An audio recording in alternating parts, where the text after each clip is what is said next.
is what we call accountability. And that's the main reason why we have three arms of government. They are supposed to serve as checks on each other. The judiciary serves as check on both the legislature and then the executive. The executive serves as check particularly on the executive. And the public, you and I, we are the ultimate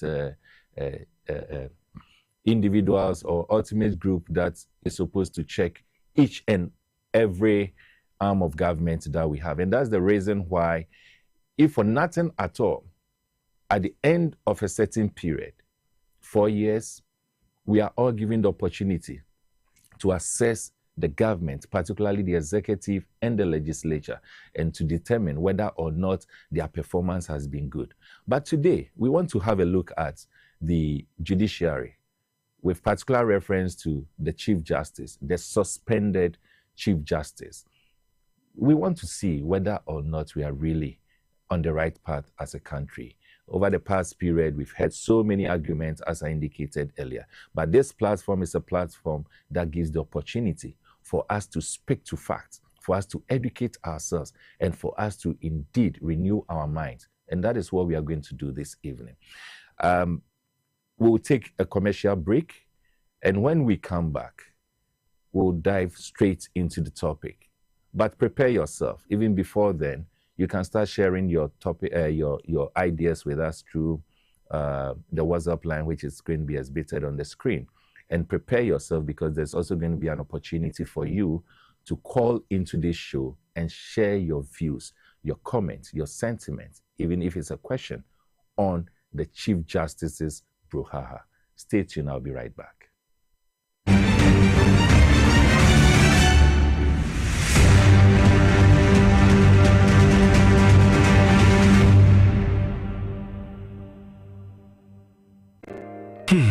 Ifo kra na menyisika edia ye mefui. Ehin fa na menya bosia edia tre medwuma yimu. Kai kra mabre miye bosia ato taxi fufu. Suhum Rural Bank. Suhum Rural Bank.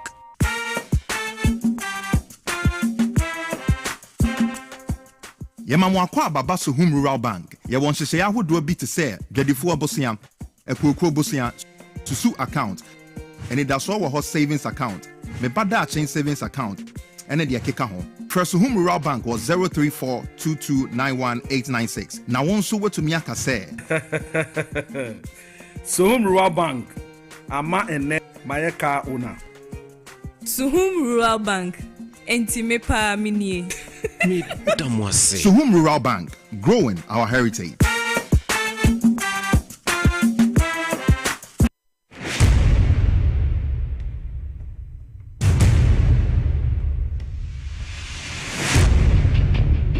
The average human body mass should have at least 60% water for optimal performance in any physical or mental exercise.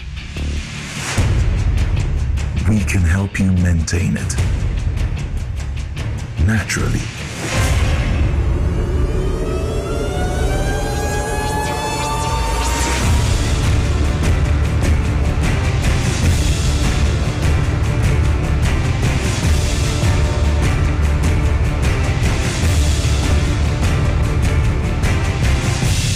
X Natural Mineral Water.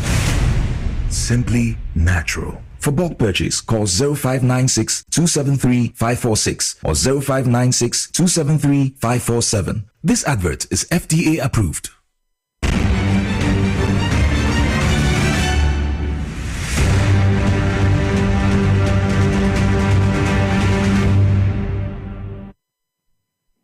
Welcome back to your transformative program, Politics and Beyond. I'm still your host, Emmanuel Wilson-Jnr. As I indicated, this evening we are going to have a conversation on the suspended Chief Justice. We're going to look at whether or not we are on the right path. What is all this discussions and debates about? Remember, in the month of February, between February and March 2025, so specifically on Valentine's Day this year, there was a petition by a group calling itself Shining Stars of Ghana and was led by Kingsley Ejay. He filed calling for the Chief Justice to be removed. And when I say filed, there was a petition filed by this group. Just some few days or month, a couple of weeks after, on the 17th of March 2025, there was a second petition from one Daniel Ofori. He also submitted one. And then on the 2nd of April, there was an additional petition by one ACP Yakubu Akogo, Christopher Dubai, and Alfred Kwabena Asiedu. They also filed it. So what it meant is that, or what this means is that between the month of February to the month of April, we had 3 different petitions. Don't forget, before these petitions came, there were about 2 or so petitions that came on this same subject matter under the erstwhile administration led by His Excellency Akufo-Addo. I think that petition wasn't followed through so much, and so, it was put aside. But fast forward, this year, when the new government came in, led by His Excellency John Mahama, we've had these 3 petitions. And just like the law says, so the process, after these petitions were brought in, President Mahama on 25th of March, 2025, in fact, what he did was that he received and forwarded a petition to the Council of State to determine if there's a prima facie case existing. And because that is exactly what the Constitution says. So that's the process. When you receive the petition, you are supposed to determine whether or not there's a prima facie. But it is not the duty of the president to determine same. It is for the president to forward this to the Council of State, for the Council of State to determine it. When we talk of prima facie, we want to find out whether or not there's any merit in the petition. If there's no merit in it, the petition is put aside. But if there's merit, then we move on to the next stage. And so this was done.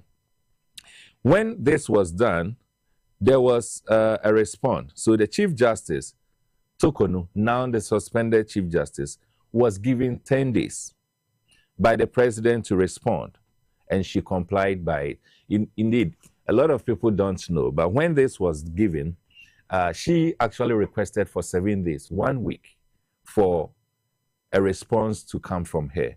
Now, right after she made that request, the presidency decided to give 10 days instead of the 7 days. And so she was given 10 days to respond to the petition. And as I said, it is also part of it.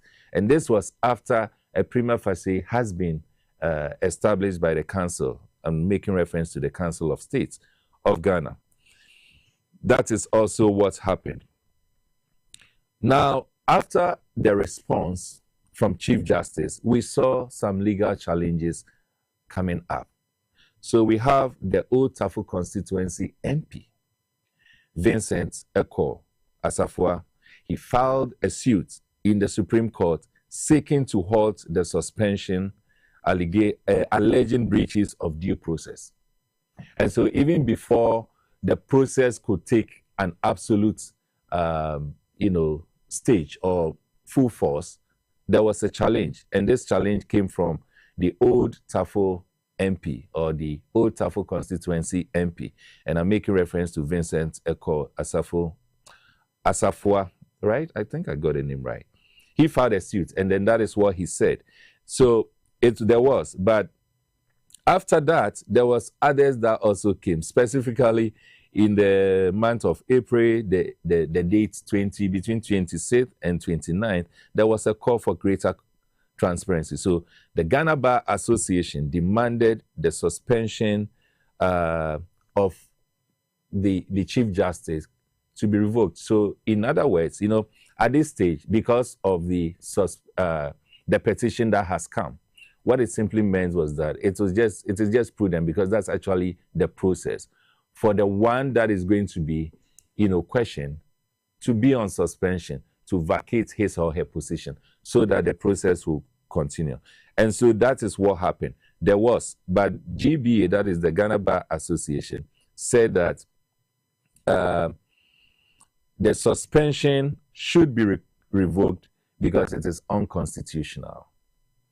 GB also pressed the president to publish the full prima facie findings, which some of us were finding it difficult because we are not very sure. We think that in matters of this, such as this, the process, to a very, very large extent, if not all, is supposed to be held in camera. And so if you call for the publication of the prima facie findings, I think it contradicts what the process requests or requires us to do.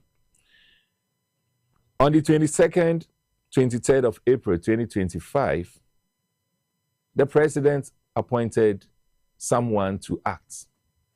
So we had the acting Chief Justice, and this is Justice Paul Bafo-Boni. And it was so because he was the most senior justice at that time, and in fact, as at now.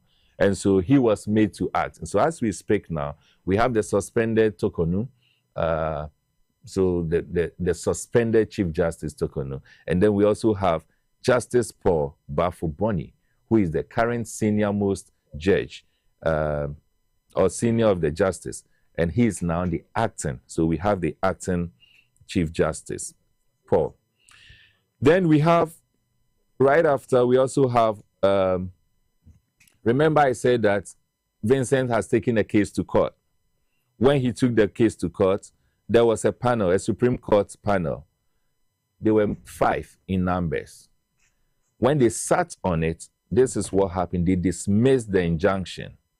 And then what they went further to do was that they upheld the ongoing committee process. And the verdict was what we call 3-2. 3-2 because there were 5 panel members or the judges, but out of the 5, 3 of them had they voted against the suit that was filed by Vincent, and then 2 supported it. So there was 3-2 on this. They dismissed the case, obviously. Further, there has also been the Commonwealth and then the GBA criticism.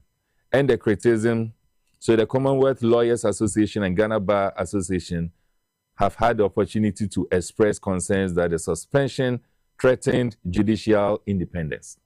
And that is what they have said, that it threatens judicial independence. Fast forward, there has been others that has come. So right after this, I think somewhere last week, we also had the Chief Justice herself coming up with a press conference outlining a number of things, so many things that she talked about.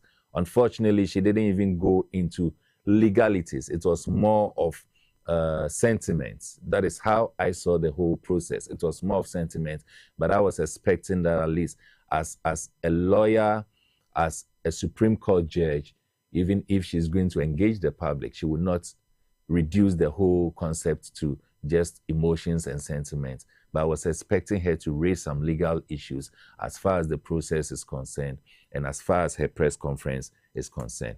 Today, as we speak, the Ghana Bar Association also, they commemorated the 1982 unfortunate incident that happened in Ghana. And I'm making reference to the killing of the judges.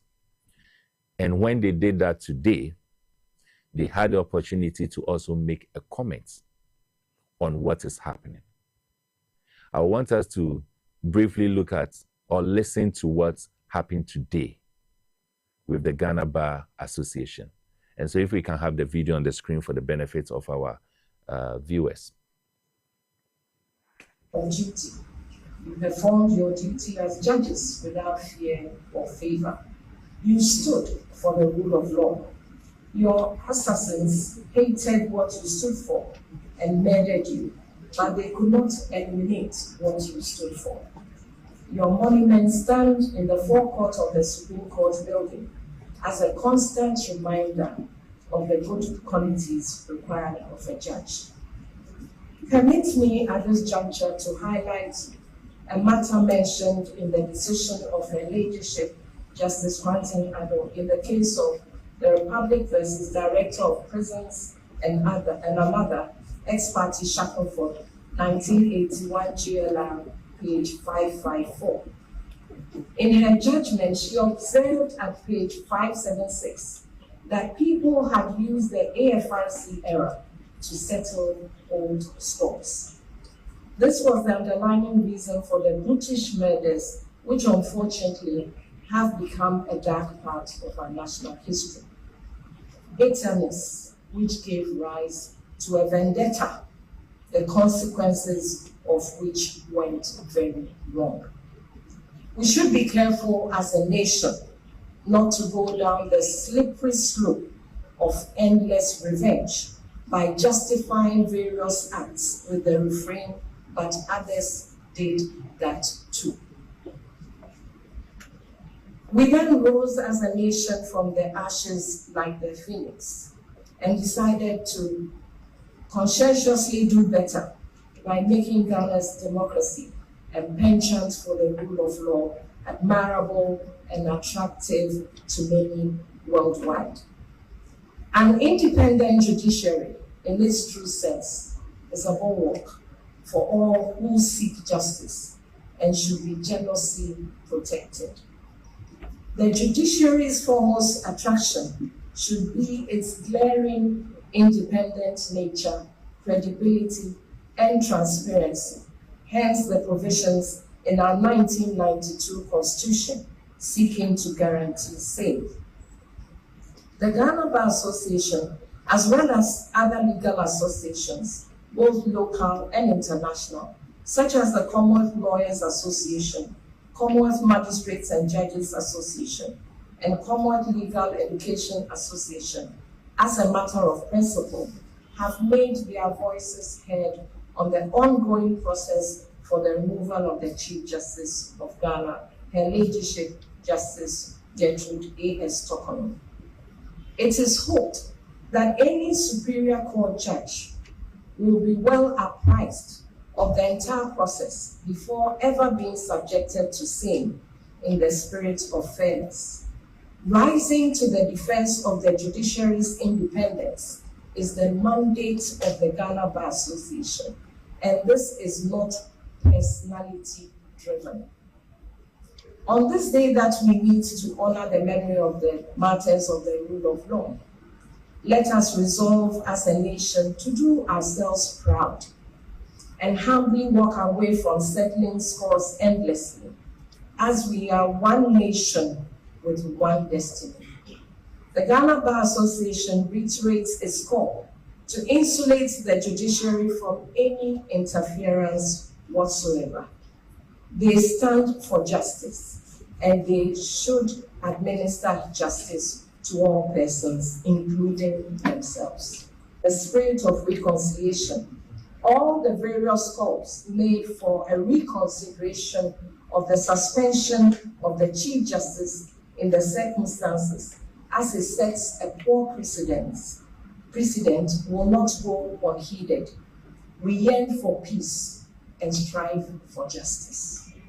As found in Micah chapter 6, verse 8, we were given an indication what ultimately pleases the Lord in the following words.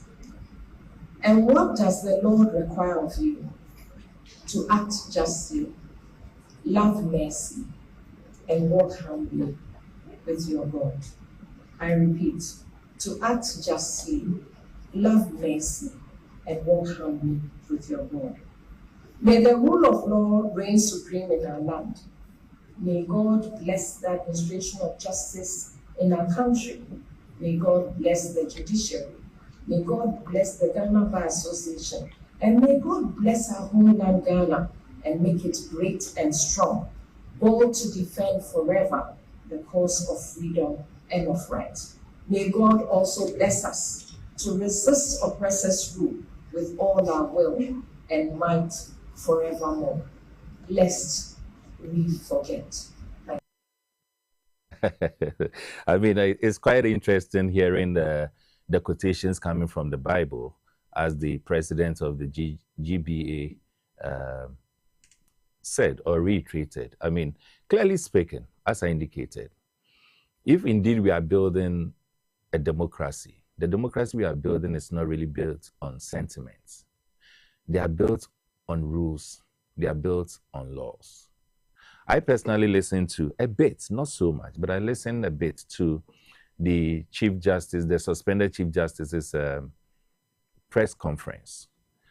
And then when I listened to her, I was waiting to hear if there were any breaches.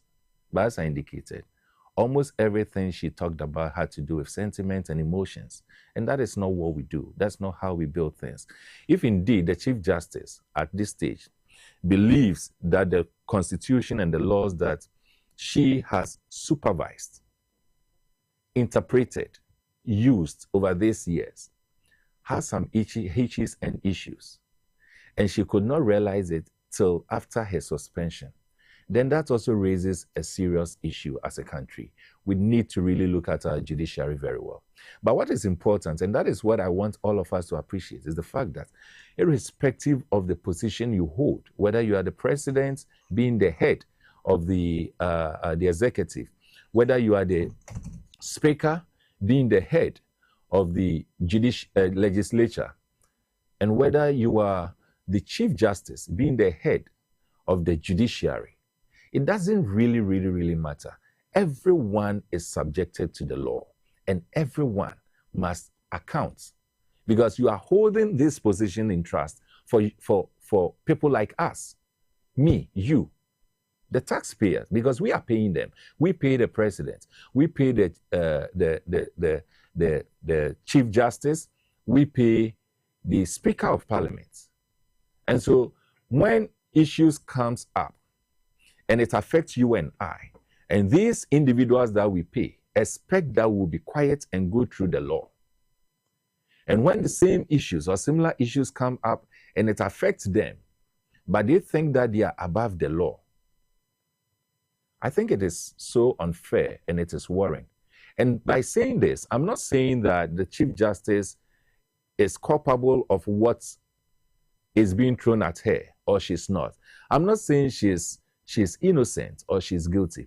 All I'm saying is that every person must be subjected to the law. And that includes the Chief Justice. That includes the GBA lady who spoke. And that is what we should appreciate. The fact that someone is being subjected to the law doesn't mean that that person is being witch hunted. We must get this very clear. You go through the process. If you think the process is wrong, it's unconstitutional, it is just prudent to go through it and then argue your case. Remember, a similar thing happened. And I'm making reference to the days where Mr. Chachuchi Kata was facing the law. I never heard him holding a press conference and talking about issues and what was happening. This is a man who went all out to the extent that he, as a single person, was able to declare a whole court that has been set up unconstitutional, and he won. He didn't come out to be doing press conferences and creating an impression that he's being witch hunted. No. And so what is the difficulty in this case? Especially when you are the Chief Justice. Some few weeks ago, you were the Chief Justice. It means that you say the law is in your bosom. You tell us that the law is the law. And so we are all supposed to respect it. And so if the law is the law and we are all supposed to respect it, why do you want to create an impression, an environment as though you are above the law? And the same law that is being applied on you. God knows the number of individuals that the suspended Chief Justice Tokono has applied the laws on, whether rightly so or wrongly done, because there are individuals who have been wrongly jailed. I mean, we have them in prison even as we speak. Whether the laws were applied right or they were wrongly applied. The then Chief Justice supervised all this. And these individuals, they are not, any less human. They are just as human as the suspended Chief Justice. They are as human as you and I. And so it becomes difficult when you have the Ghana Bar Association, Madam Tokono, and some few others creating an impression that the laws that has been applied since 92 till date, these laws are now, when it is being applied on others, like Tokonu, it simply means that witch hunt is taking place. I don't think that is what we want to do. But as I indicated, I'll be activating the phone lines. In fact, I'm activating the phone lines now. This evening, I don't want to spend so much time talking about my position on this because I want you to be the one talking about it. The phone lines are activated on the screen. Call in and then let us know. Let's discuss this. Share with me, share with the public, share with the whole country and outside Ghana your views, comments on this. What you think is happening. Feel free, when you call, you can speak in any of the local languages, especially the ones that I understand and I can guide you. You can speak in the Akan language, you can also speak in the Gan language. Feel free and do that. But whilst we wait for any call to come through, let me quickly start with the messages that we have here. Okay, there's a first caller. Caller, welcome to Politics and Beyond. Hello, good evening. Good evening. Your name and where you're calling from? Please. My name is Edward Eko Akwa. Edward. I'm calling from Abuna Biafra in the central region. Okay. You can go on, yes. My popular name is Nana Intawa the first. Nana Intawa. Intawa the first. Yeah. Okay. Yeah. Nana Mpacho, go ahead. Yeah. What I will say is what they did to Madam Charles Asai. Yes. It's the same law that we are also applying to the Chief Justice. Right. So the law is the law. Yes. Oh, we lost Nana, but that is true. I mean, the law is the law, and that's exactly what Tokonu herself reminded us some time back, that the law is the law. And so no one should create the impression that the law needs to be applied to just some section of Ghanaians, and other sections of Ghanaians or other humans in this country should be above the law. That's not what it's supposed to be. Caller, welcome to Politics and Beyond. Hello? Hello, caller? Okay, I think we are not getting the call on the line. So this one says, hello, Wilson. The suspended Chief Justice press conference was unprofessional and was full of rumors, allegations without basis. The law is the law. And this is from Imoru Abdullahi from Bongo constituency. Caller, welcome to Politics and Beyond. Hello. Hello, can you quickly reduce the volume on your TV set, please? Anyone who calls should do that. Hello. Yes. Your name and where you are calling from? Yeah, good evening. My name is Abdullah. I'm calling from Sian. Okay, Abdullah, please go ahead. Yes, in fact, this is an unfortunate incident that we are all experiencing in nation. Is that some people are behaving as if they are more special than other citizens in this country. It's unfortunate. Why am I saying this? We are all in this country where the Chief Justice was the Chief Justice in this country, and a group of people stormed in the court premises and beat a judge up under her watch, under her leadership. What did she say about that? Now, I don't want any lawyer in this country to pinpoint or say anything that as a member and those who are going through the processes, if they have breached the law, somebody should come out and tell us that we are doing unconstitutional. Because the unconstitutional thing that is that in my understanding, something that you are doing beyond the law or the remedies of the law in this country. So the Supreme Court trust. Where is the mistakes or the wrong that they think as a mama and then those committees are what doing? So in fact, this is like a big. It's unfortunate that a lot of people like that is behaving this way.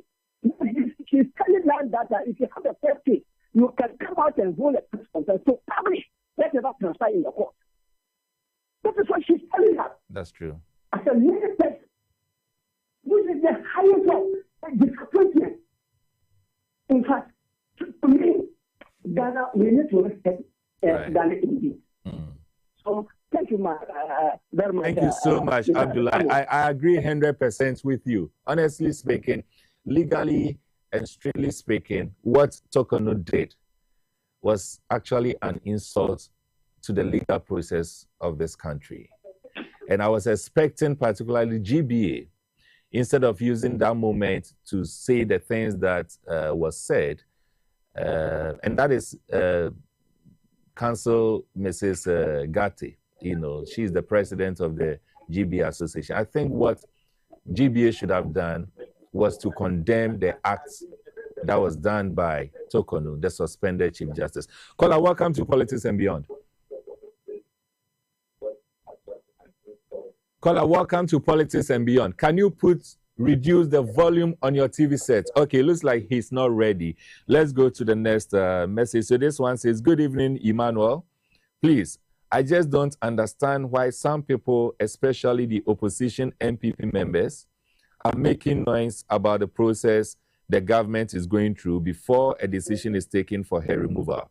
If found guilty, they should stop the criticism and allow due process to continue. And this is coming from Samson Afote, sending a message from Nungua. Caller, welcome to Politics and Beyond. Hello? Hello. Yes, your name and where you are calling from. And if your TV set is on, you can reduce the volume. I'm calling from Your name again?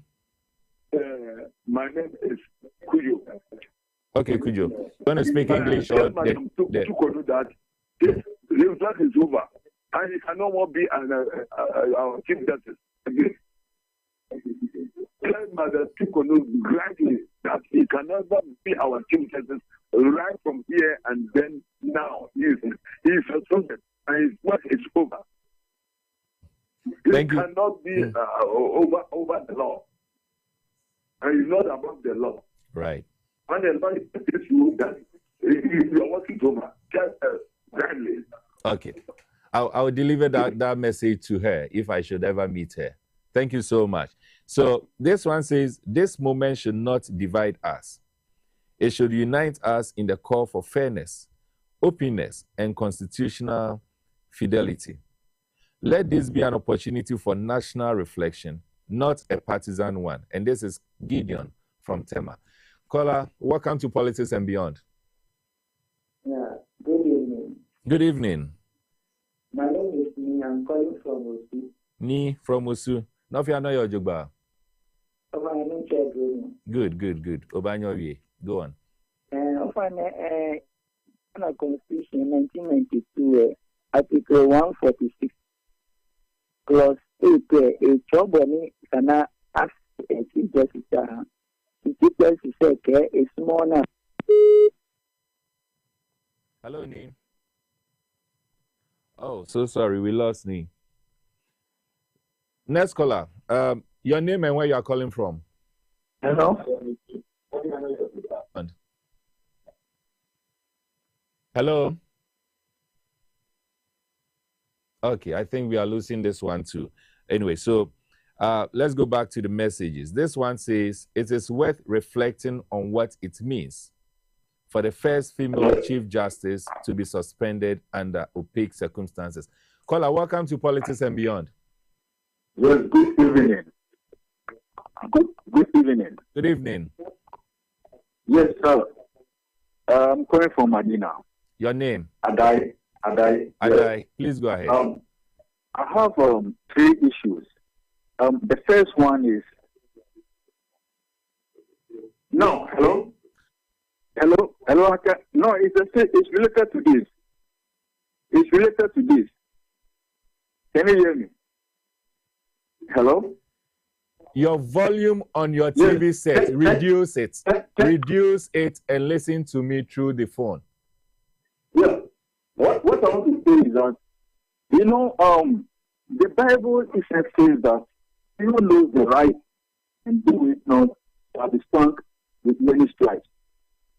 So I think for somebody who is a Chief Justice,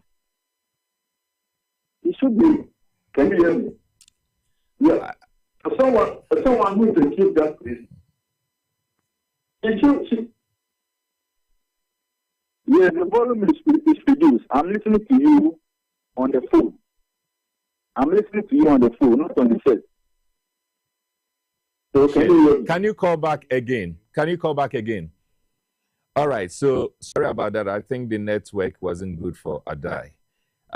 This one says it's worth reflecting on what it means for the first female Chief Justice to be suspended under opaque circumstances. Are we holding our leaders accountable, or are we silencing voices that dare to lead differently? And this is Teresa from Ashaiman. Yes, you rightly said it. People might. All right, so caller, welcome to Politics and Beyond. Hello. Good evening. Hello. Good evening. And where you are calling from? My name is Daniel. I'm calling from Takwa, but I want to keep you so that my other Daniel Kachi. The best of me can say, but I'm Tukunu. Man, I know I'm Kwani Blanc. And our man is on yet 70 before the other. And our man be saying, to open up so ye.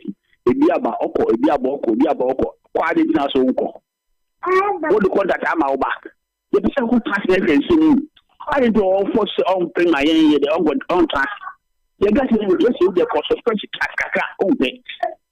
Say, I have a fellow man spending a few questions into Momo account. It one task, never back from that. We never find it where you account. Nimbo Mano, Senagan for Omako to me. Mate, Daniel, me that say pa. Intimate, go back to the messages. Yes, you rightly said it. People might have been wrongly imprisoned under her supervision. They are suffering. What about that? The law is the law. She should face it. And this is Omar from Upper East.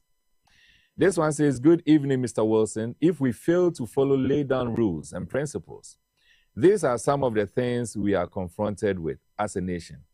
Why do you promote Junior one above the seniors? I sympathize with her, but I pray also that it ends well with her. And this is coming from Reverend Justice Aposa from Ho. Hello, Mr. Wilson. Good evening. The suspended Chief Justice has some pain in her heart since her party lost the election. So if she likes, she can chew one bottle of Gary. Still, the law is the law. She will never come back because I think the woman is on agenda and she didn't finish. So still it's paining her. Okay. And this is Kwejo from Somanya. Okay, so now I'll come back to the messages. You can keep it coming through. I'll come back to it. But you see, as I indicated, and this issue of the law is the law. She's actually the one who told all of us. Of course, she's not the originator of it, but she reminded all of us that indeed the law is the law. And that is a fact. The law is the law, and you see, as leaders, in this case, Chief Justice being a leader, President being a leader, the Speaker of Parliament being a leader. And I'm making reference to these three people or these three portfolios, because they are the heads of the three arms of government, the three arms that makes up the government system in this country. And if we talk about leading by example, why would you want to supervise, tell us, remind us always that the law is the law? And yet when the law is being applied on you, you try to describe it as witch hunts. It just doesn't make sense. Because if there are issues with the law, you can debate that. But the best forum to debate those issues will be an arena where constitutionally we have provided. And in this case, as we will often refer to it, court of competent jurisdiction. You can go there, argue your case out. Remember, I made reference to Chachichikata and others, many others. The law even provides that when you go to a court of first instance and the judgment or the ruling comes out and it doesn't favor you, or you think that there was a misapplication of the law, you have the opportunity to even appeal. I thought this is what the Chief Justice and, for that matter, the judiciary has taught all of us to do. So if that is the case, why is it that today you've decided that you are going to describe what is happening as injustice? That you are going to describe what is happening as unfair?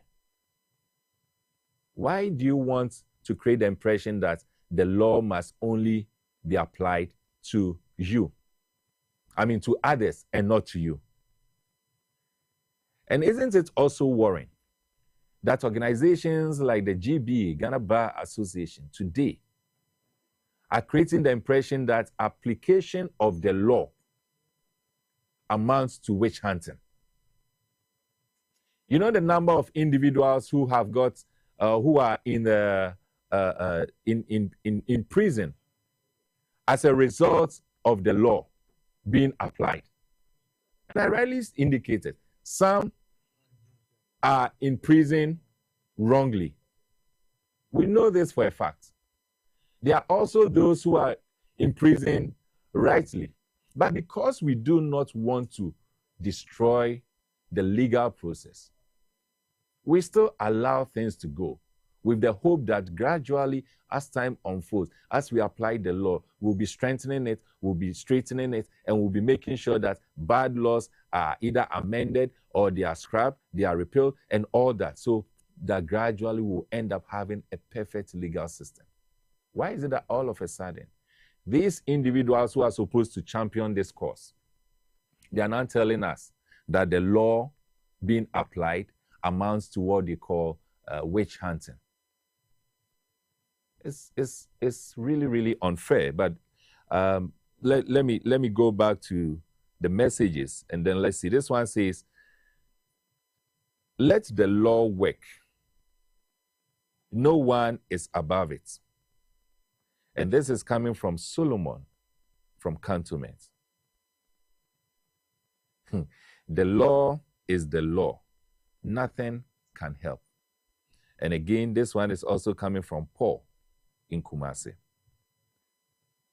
Why are people wasting their time on the Chief Justice and her collaborators, the NPP? The law should take its course, since the processes are in the 92 Constitution. The law is the law. And I'm happy at how all of you are making reference to the fact that the law is the law. And it is simply because if you say the law is the law, that is really true. And the other thing we also need to appreciate is the fact that today, the law, as we indicated, is the law. But we shouldn't create that impression as though anytime the law is being applied. And you see, my worry also has to do with the fact that people are trying to bring in partisanship. And so they are reducing it to, oh, because she's an MPP person, that is why the NDC in power now seems to be witch hunting her. The next moment, instead of us applying the law, it will be like, oh, because it is an, how do we call it, an NDC member, that is why today MPP is in power, and as a result of that, he or she is being witch hunted. So who speaks for the ordinary Ghanaian?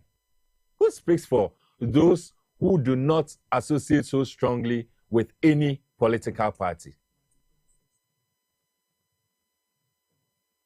Who does that? And why would you want to sit and then let us know, tell us that, well, the fact that you are applying the law in a certain way, it simply means that you are witch hunting? I want us to go back to the phone lines. I'm sorry, I know a number of people want to call in, but I want us to go to these two guests that we have this evening on phone. And when we are done and we still have some few time, we'll go back to the phone lines for individuals to come in. Council, good evening. Council, can you hear me? Yes, I can hear you. Good evening. Good evening.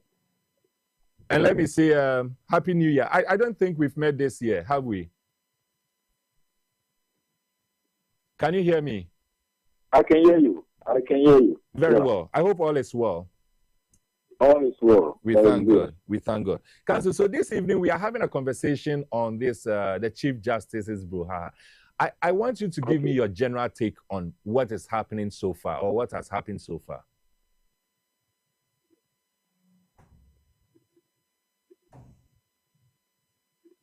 No, I think there's a mix-up in the line. What I'm saying is that, I hope you can hear me now. Yes, I can hear you. Good. But this is not Martin Kelly. Am I speaking to Inusa, Honorable Inusa? No.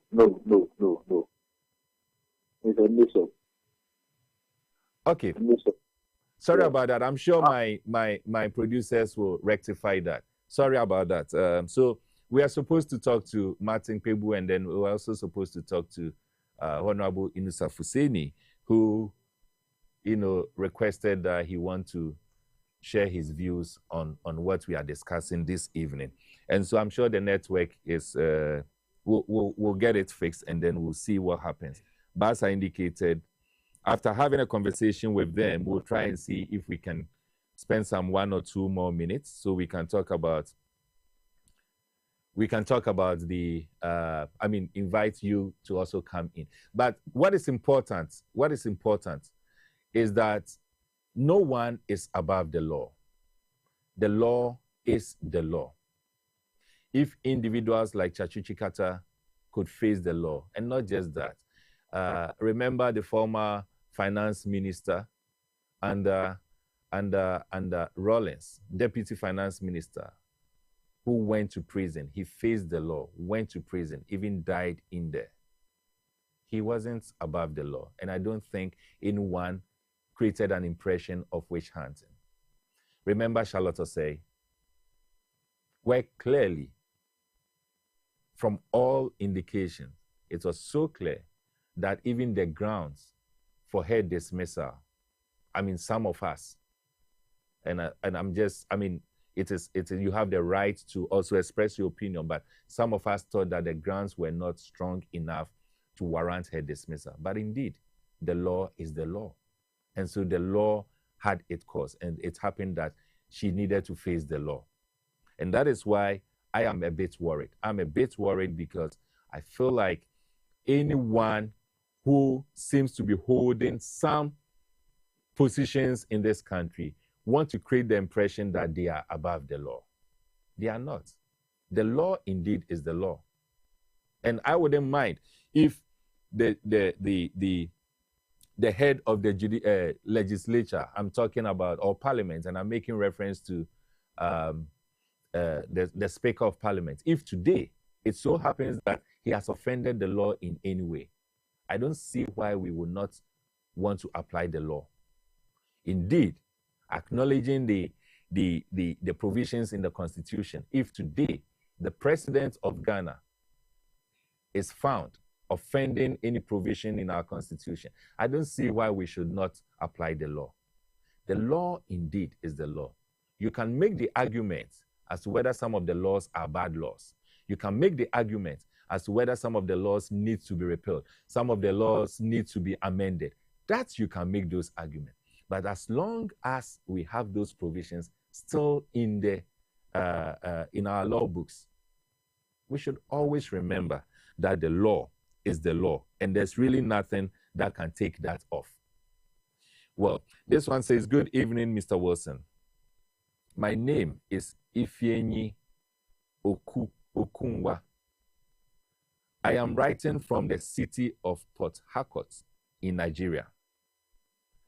I am contributing on the subject of suspension to the Chief Justice of Ghana. Mrs. Tokonu, I was privileged to listen to her press conference last week. I listened carefully to the defense of her suspension. I think that the Ghana government needs to investigate that allegation more carefully. The law must take its course, but in an appropriate and legitimate way. Thank you, and God bless you."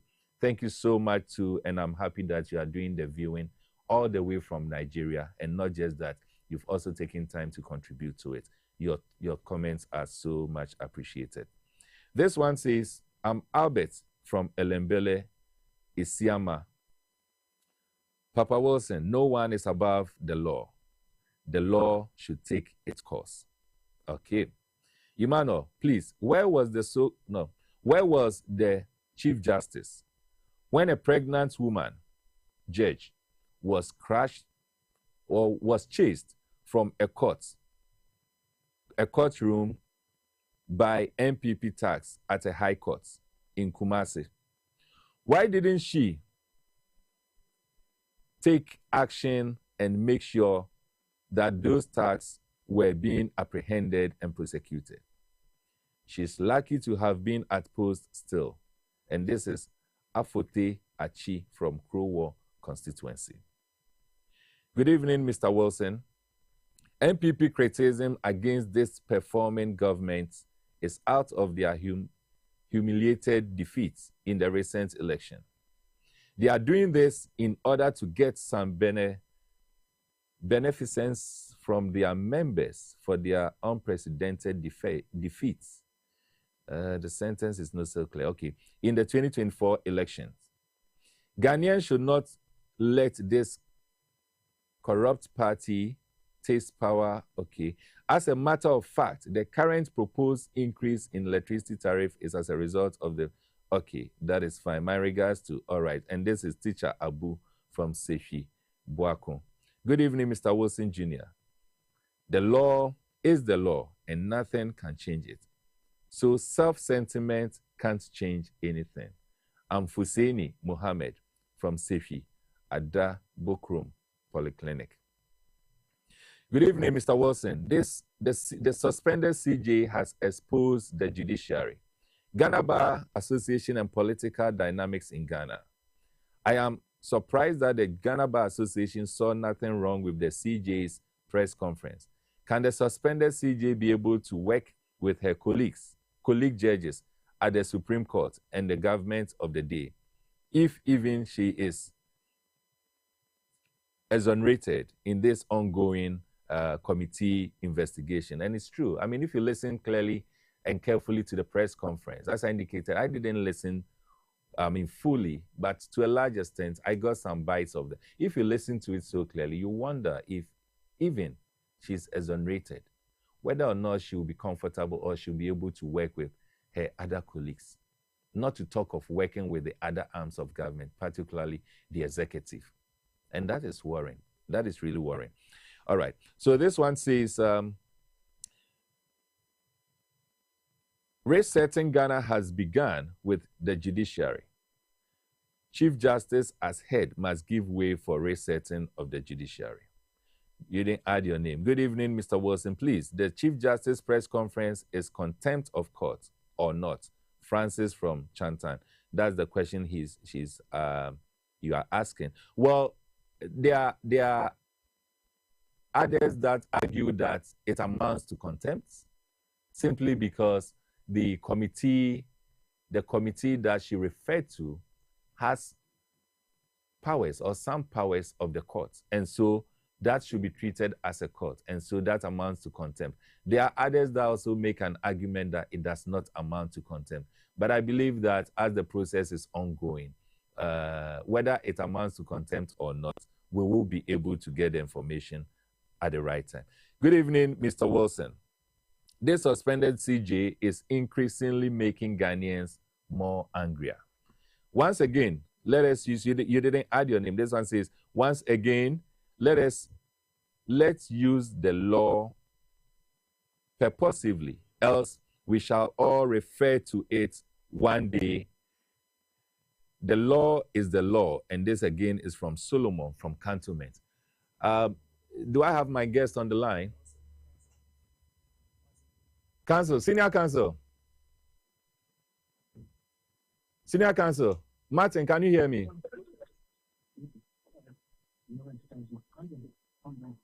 Hello? Lawyer Martin Kebu, can you hear me?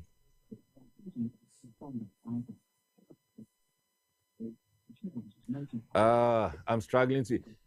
Counsel, can you hear me? Hello? Okay, so I'm sure it will be fixed and then we'll see if we can get him to have a bite. But I mean, obviously the time is even we spent, but I will still see if I can get a bite from him, and then that of Honorable Inusa Fuseni, who has also proposed that he want to make a comment or two to the topic that we are discussing. All right, so this one says, good evening, Senior. Council, can you hear me now?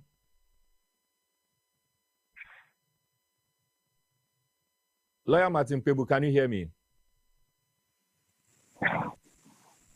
Hello, Council. Council, can you hear me? Yeah, I can hear faintly. Yeah. Ah, finally. Happy New Year. This year, I don't think we have met. Many happy returns. Yes. We need to meet one of these days and then update ourselves and know what needs to be done next. The fight continues. I hope you had a good day. Martin. Hello? Council, can you hear me now? Yes, it's faint, but I can manage it. You can manage it very well. I hope you had a good day. Hello? Yes, yes. Good. So, I mean, since the line is not helping us so much, let's go straight to the topic. We are looking at the Chief Justice Brouhaha. I want to get your take on it, your general take on it. So far, the process, what is happening, what has happened. Just give us your take on it, your initial take. Give my take on what? On what is happening so far with regards to the suspended Chief Justice, her press conference, the committee's work, what is going on so far? Hey, wow. Hello? Okay, so I think, Council, let's try again. Can you hear me? Let's try again. Right. So I'm asking for your take on the Chief Justice issue. What is happening so far? Her press conference and the committee's work so far. Your general take on it. Okay. So basically, the Chief Justice press conference overstepped the bounds by bordering on the area of contempt of court. So, you know, the Supreme Court has held in the Justice Paul Utaberi versus Anas Tiger PI, Attorney General and the Chief Justice, that when a person comments on the proceedings or leaks any information in the in-camera hearing, then the person opens he or himself up for contempt of court. And that is within the powers of the committee to take that matter to the High Court. So to be clear, the committee itself cannot cite the person for contempt in the committee, but rather the committee will take the matter to the High Court, and the High Court can look at the contempt matter. So it is something that is a very huge calculated risk the Chief Justice took. But it's clear that the Chief Justice also knows that Ghanaians will not lightly push for contempt of court against her. That's why she did the press conference. You can see that the matters raised in the press conference will serve as an impetus, all right, for law reform. Yes, because there's then going to be a lot of people listening to it and seeing that, okay, we should make the laws better. Yes, I acknowledge that what she has said is a one-sided affair. But you would see that if we had more transparency in the proceedings, it would have been better for us. Then we would have been able to better judge the things she's complaining about.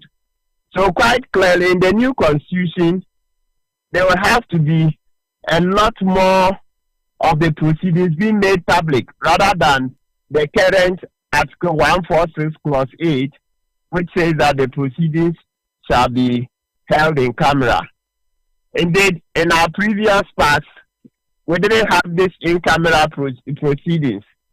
And when you go to the U.S., it's done openly. If a judge is to be removed, it's done openly in Congress. That's their parliament. You know, they have the House of Representatives and then the Senate.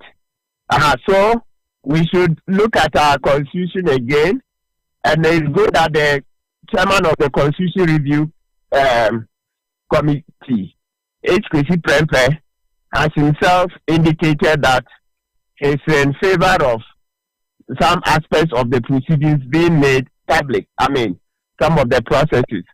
So we all have to weigh in. Transparency in the processes in the removal of a judge is better for our democracy. What it does is that it puts the judge on his or her toes. Then the judge knows that, hey, if I don't conduct my affairs well and there is trouble tomorrow, this matter will be dealt with in public. Yeah, so it will make the judges more careful, because right now if the president has anything wrong and parliament wants to do impeachment, etc., it will be done in public. In the same way, if the speaker of parliament has to be removed, to be done in public. So it goes the same for the judiciary. And as I said, we copied a lot in our constitution from the Americans. You know, we are doing a hybrid presidential and Westminster system. So we should look at how to make the process more transparent. Yes, that much is very clear. So far, a lot of the things there, only two things that perhaps we can talk about with our equivocation. He requests that should be given a ruling they should be given the prima facie ruling. That one, so far from the way she's complaining and nobody is saying the prima facie ruling, it means that will be one area for law reform, that they be given the prima facie ruling. It helps so that the respondent can prepare for the main trial. That one, very, very important, right? Then there was the second part, she complained that her lawyer was not recognized. Yeah, so that one too is something that we need to streamline. But the rest of the other things, you cannot pass any judgment when you've not heard the committee.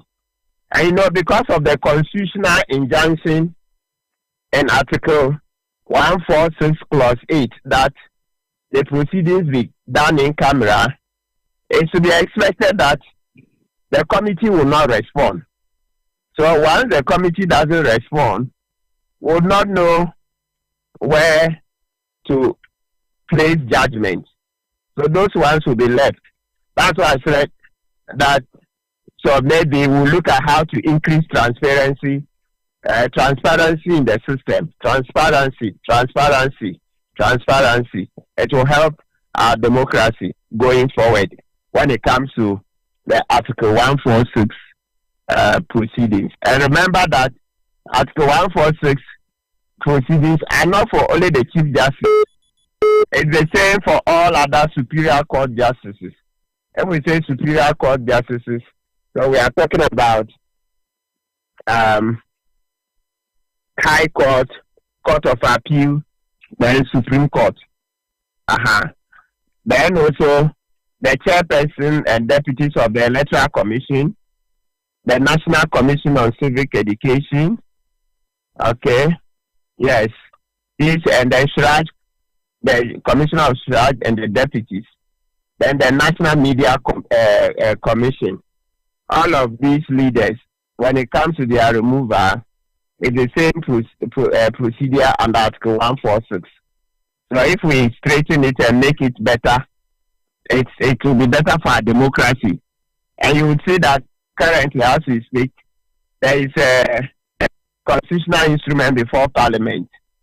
I know naturally, because it has to go through a lot of consultation, even the public itself, we've not yet been given an opportunity to also express ourselves on it. It may take a few more months before it can be passed into law. So in the meantime, we have to manage why we have Article 146 Clause 8. It's also a lesson to Parliament and the executive, because as far back as about 20 years ago, the Supreme Court asked the Parliament and the executive to come out with those rules to flesh what is currently the law, that's Article 146. But that thing wasn't done until recently. So it's a lesson to all of us that next time we should be more diligent, because the Supreme Court saw the challenges about 20 years ago and said we should do something about it. We didn't do. Now we are complaining. Great. Yeah. So I think this is what I can say for now. So maybe the very last point I want your views on before I go to Honorable Inusa Fuseni, who is on the other line. But Council, this will be the last question for you. Today, Ghana Bar Association, through the president, made some few comments. And if you listen to her commentary, it is so clear that the impression being created is that this process amounts to witch hunting. Do you share in her views? No, it would be preposterous to say this is a witch hunt. No, we are not allowed to talk about the petitions, not into the merits. But we're forcing the petitions. The Chief Justice herself acknowledged that the petitions have leaked. We've all read. So anybody who would suggest that this is a witch hunt, it's not doing our democracy any good. That's not a fair assessment of what is happening. These are very serious matters that are being dealt with. So I wouldn't join such a call. Yes, let the committee work and then we'll see. For those parts that the Chief Justice is not happy about, you see, she has gone back to court. She has filed a case in the High Court for judicial review. That's to say, for the things she's complaining about, which she thinks are illegal, the proceedings should be cancelled. So that's the rule of law. So I would not join in saying this is a witch hunt. I don't have basis for saying so. In less than 10 seconds, do you think that the press conference was necessary? No, I didn't hear that. I said in about just 10 seconds to respond to this. Do you think the press conference was necessary? The press conference that was done by I think that the press conference has breached the law, though it is serving certain useful purposes. That is to say, it will help in future law enforcement. Law reform. Future law reform, it will help because of the things he's complaining about. But it has also breached the law on contempt, that we shouldn't do that when a person is before the committee. So that's what it is. So thank you so much for your time. I'll give you a call and we'll speak later on. Thank you so much. So that is Council Martin Pebu, my brother and my own good friend. We have on the line again Honorable Inusa Fuseni, my very, very good friend and brother, elder brother. Honorable, can you hear me? Yes, I hear you. Welcome to Politics and Beyond. It's been ages. Thank you. And I like your introduction. You did very, very well. Thank you. Thank you so much. Thank you. So Honorable, this is where we are and this is what has happened. What is your view? I want your initial take on this. Well, you see, I called in to comment on the press conference of the Ghana Bar Association. Honorable, can you hear me? Sir, of the Ghana Bar Association. Yes, please go ahead.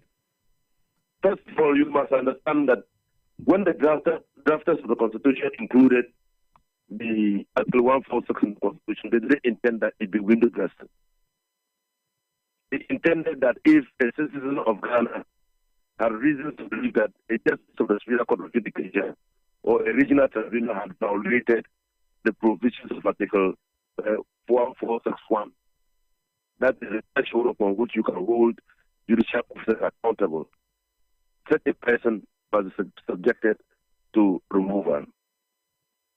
So it was not intended for window dressing. It was intended to be effected and have effect in cases where it can be demonstrated justices of the Superior Court of Judicature or regional tribunal have brought themselves within the contemplation and provision of Article 146. Right. Two. So, yes, please go ahead. Two. Yeah. You must understand that under Article 146, even though it is not specifically stated that the president cannot bring a petition, the president's power to act under Article 146 is by a petition. And the Article 146 lays out the procedure with the president must act. And in Article 146, from the beginning of 146.1 to 146.11, you will see procedural, substantive, and institutional limitations on the exercise of power of the president, all designed to protect justices of the Superior Court of Judicature. So I thought that the Bar Association would have done itself a lot of good if they had looked at the provision carefully to see which part of the law has been breached, right, which can give a perception that the president or this government is engaged in witch hunting. And it is instructive to note that this design in the Constitution came in because of what happened in the First Republic. Very well. The removal of the CG, Akoposa. It is, and you can see the ramifications of that in the 1969 Constitution, when the constitutional experts provided that there must be a judicial committee set up to investigate a removal process of the Chief Justice. Right. So I fail to see why they think that the removal of the Chief Justice of Ghana will set a bad precedent. Because it has happened before in this country. Exactly. And because it happened before, the doctors of the 1969 Constitution tied the hands of the president. And that has stayed with us in 1969, 1979, and 1992. Let me just hasten to add. The removal process of the Chief Justice in Camera is akin to the removal process of the president, which is supposed to be in Camera. Okay. And IJ2 clearly provides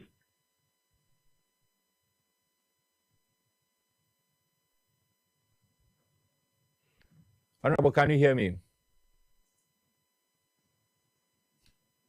Honorable, can you hear me?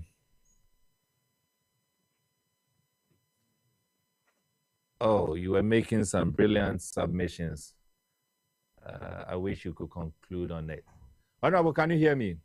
I can hear you. I can hear you. Very well. Please go ahead. Yes.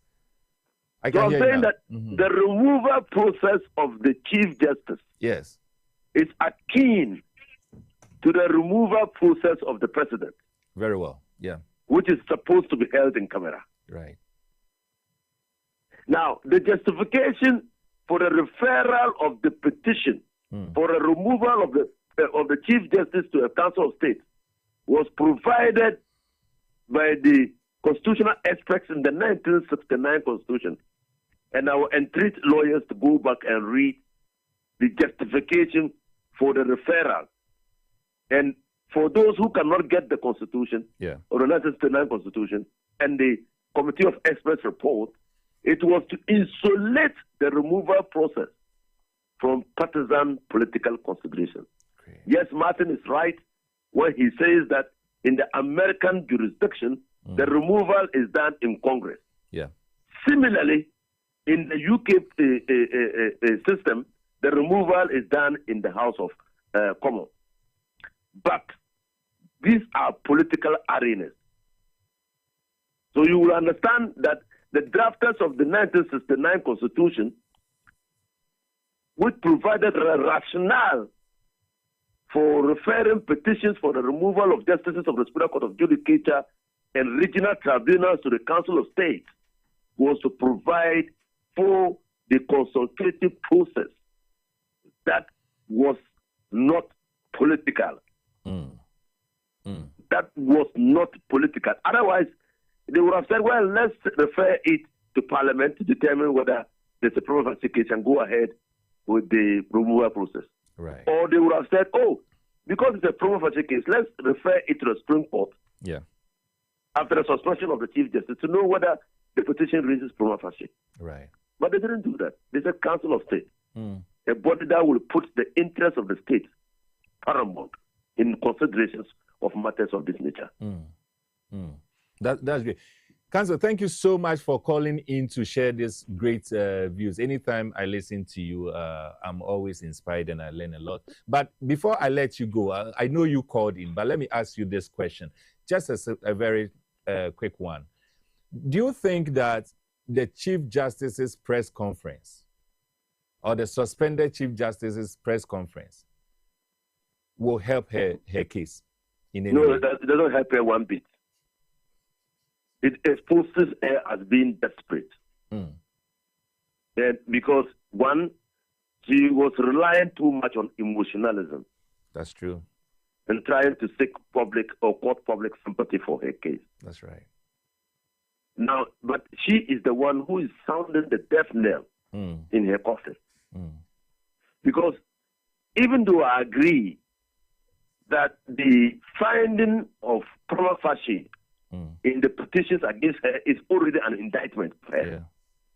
Because in this fourth republic, very few chief justices have not faced the specter of removal by a petition. But that's true. We have not had this public discourse as witness under this chief justice. Right. So probably.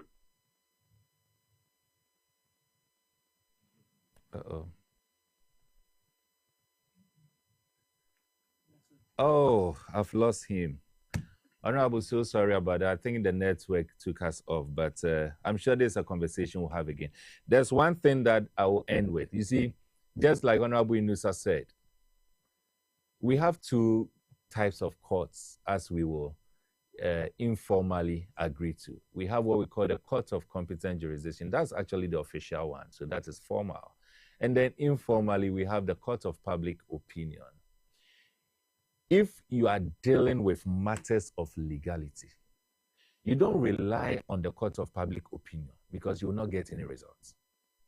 You see, Court of Public Opinion is often used largely by politicians and individuals who only rely on or feels that they have succeeded or they are succeeding on the emotions of people.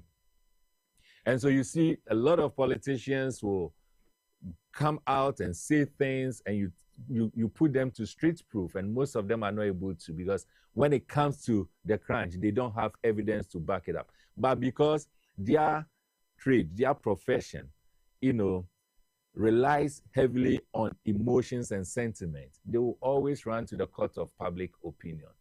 And that is one reason why, personally, I have never so much admired the processes that the special prosecutor uses. Because instead of him going to the court, he will always come and rely on the Court of Public Opinion. And that is exactly what the suspended Chief Justice's press conference sought to do. To rely on public opinion, the Court of Public Opinion, emotions, sentiment. But at the end of the day, it is not expected that she will go that tangent. Unless she's telling me, or she wants to tell us that she has now moved from being a Chief Justice or being someone who would describe herself as the law is in her bosom to becoming a politician. If politicians do this, if you see the NDC or the MPP or any political office holder having press conferences and talking and trying to cut the emotions of the public, I mean, you want to pardon the person. But you don't expect that this will come from a whole Chief Justice, someone who believes in the law, someone who has supervised and held the law over this past year, someone who has even interpreted the contents of the law over this past period. That is quite an unfortunate thing. And so I think clearly that is not the way to go. And I share absolutely with Honorable Inusa Fuseni and that of Council Martin Pebu, that the press conference is not helping her case in any way. And whoever advised her to do that, that is, if she didn't decide on her own, whoever advised her to do that, that person has done her an absolute disservice. Well, all too soon, this is where time will allow us. There has been some hitches with our network. There are a number of messages that are still coming through. Some I haven't, a lot I haven't read. I want to say sorry to all those that I haven't been able to read your messages. I want to thank all those who sent in their messages, all those who called into the show to make it a success for us to share ideas and to discuss this very, very important area. I also want to thank Council Martin Pebu for, indeed, he was supposed to be in the studio, but there was some last minute issues, so he couldn't. But fortunately, he joined us via phone. I also want to appreciate my own senior brother, Honorable Inusa Fuseni, for calling in and contributing. We really appreciate your knowledge. All too soon, as I said earlier, this is where time will allow us. Next week, we'll have another interesting episode. Same time, 8 p.m. Monday, we'll have another interesting episode where we'll look again at what is happening in this country, what needs to be done, how best we think we have to protect the interest of this country, even if not for our sake, for the sake of our next generation. So we meet again next week. I'm still your host, Emmanuel Wilson Jr., and all I can say for now is good night.